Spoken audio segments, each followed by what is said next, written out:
going to cover in this segment a discussion relating to prior art. Let's first start with the textbook. I'm on page 78. There are three different questions that I pose here. The first is, what type of prior art does 102A1 focus on? Second one is, what type of prior art does 102A2 focus on? And then third, if an exception applies, the question is, does that mean that the reference should not be construed as prior art? Now, I should note up front that our discussion relating to segments 2.3 and 2.4 both will revolve around this concept as to what exactly is prior art. Segment 2.4 will look in particular at the test of novelty and what is the basis for the test for novelty. That being said, though, prior art is defined in terms of novelty because if a reference qualifies to be used against or as a basis against 102, then it can also be used for the other basis for rejection relating to the patent. But before we get to that, you read a little bit as to what 102 dealt with. So let's take a little bit about this, and we will answer these questions as we go through our discussion. I want to start actually at a very high level first. Again, in 2.4, we'll be digging more into the nuts and bolts as to exactly what qualifies, what doesn't qualify.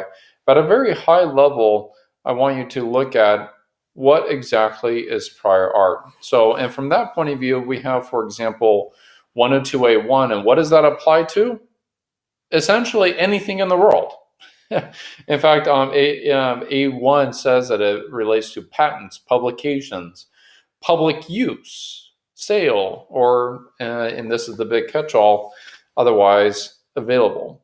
So with respect to that, patents and publications could be scientific publications. Patents are those items that actually have been published or been granted. In other words, they've been made public in some manner. Public use really looks at whether or not it is being used by the public in some manner. So there is no geographic limitation as to how it is that is applied. In fact, these patents and publications in particular may be from anywhere in the world for that matter. So 102A1 is very encompassing in that it relates to patents, publications, public use. The for sale is actually a particular doctrine within the U.S. That is actually also found in other jurisdictions as well. But the idea is if you as the inventor approach a company and you go ahead and market your invention such that you actually sell either the method or the products to a company to use, so you're licensing or you're selling, or even if you create a product and then you go ahead and sell it to the public, that would constitute some type of public use or public disclosure. And so the for sale actually looks at whether or not you put your invention or the product or method associated with your invention for sale relating to the public. So, and obviously there's a lot of case law that actually relates to the for sale type doctrine and whether or not, for example, let's assume that you have a private exchange between two companies where it's a non-public type agreement where you as the inventor give rights to another company to, let's say, produce it. And it's completely hush-hush, nobody knows about it. And so to a certain extent, some say, well, should that be construed as a public use? Should that be construed even as something where, for example, it is now for sale and as such, it should be construed as some type of a public a use of the invention. And so when all is said and done, it's important to just recognize that 102A1 relates to disclosures that oftentimes are made public that may occur anywhere in the world. And when you compare and contrast that to, for example, 102A2, 102A2 actually still relates to, in particular, US-based patent documents. So that includes patents and applications. Applications themselves are not released to the public until, for example, at the 18-month mark. And it's at that 18-month mark that they were actually released. So that usually relates to, for example, U.S. patent application publications and U.S. patents that actually have been granted. As noted as well, this actually also may relate to PCT applications, PCT patent cooperation treaties, so an international type application. So when you're looking at 102A1, 102A2, 102A1, essentially any public use, any type of disclosure that is made anywhere in the world. 102A2 relates in particular to patents. Just be thinking patents within the US. Now, as far as, and in fact, actually, before we go to the third question there, I like this quote from the EPO, the European Patent Office. Prior art is any evidence that your invention is already known. Now, I really like that because prior art really can be anything. If you have an advertisement that shows your invention, that shows some details relating to how it operates, that may, in fact, very well constitute as prior art. If you go online to a web page and you come across some information on some blog of somebody else in the world where they actually disclose it, that would be construed as prior art. So it's not necessarily just the old mentality of is actually in printed form.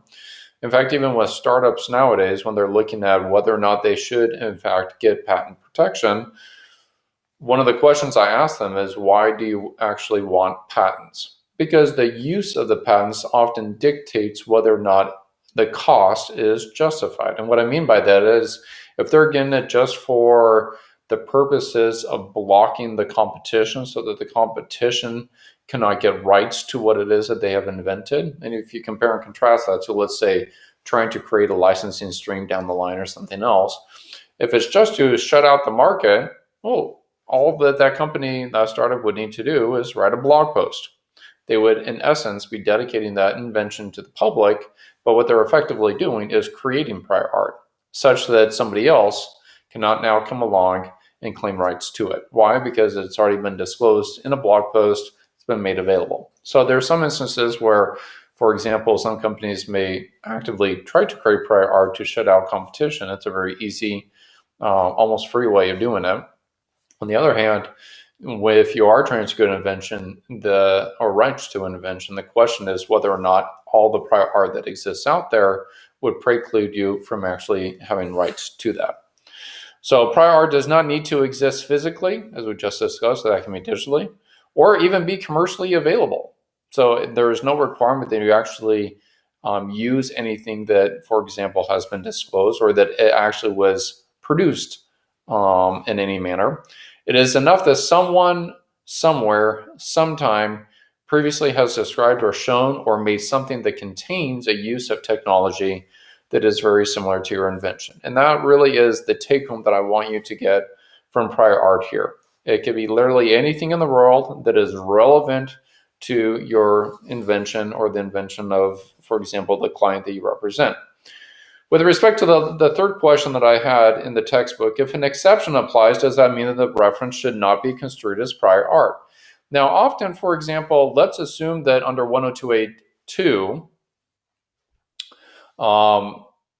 let's go to 102A1. You, the inventor, are going to some trade show and you're a speaker at the trade show. So you go ahead and you broadcast your own invention to the world. And the question is, does that public disclosure preclude, or does that public disclosure constitute prior art? And the answer to that is yes, clearly. It is a public display, it's a public presentation, there's no restrictions, there's no NDAs for purposes of our argument. They were signed, it was a public meeting though where the invention was broadcast. And so the next question is whether or not an exception applies. And then in this case, for example, 102B2, for example, the inventor originate, or 102B1 that would correspond with 102A1. We'll be discussing more about that in just a minute. But 102B1 essentially gives the inventor a 1-year forgiveness period. They call it a 1-year grace period. And that 1-year grace period means that the inventor within 1 year from that very first disclosure could then file a patent application, and that prior disclosure which is prior art, would not be used against the inventor. Hence, the reason why we call it a grace period. So the fact that an exception applies does not mean that it obliterates or it gets rid of the prior art. The prior art is still there. The question is just simply whether or not that prior art can be applied against the inventor. In the case of certain exceptions, that prior art cannot be applied.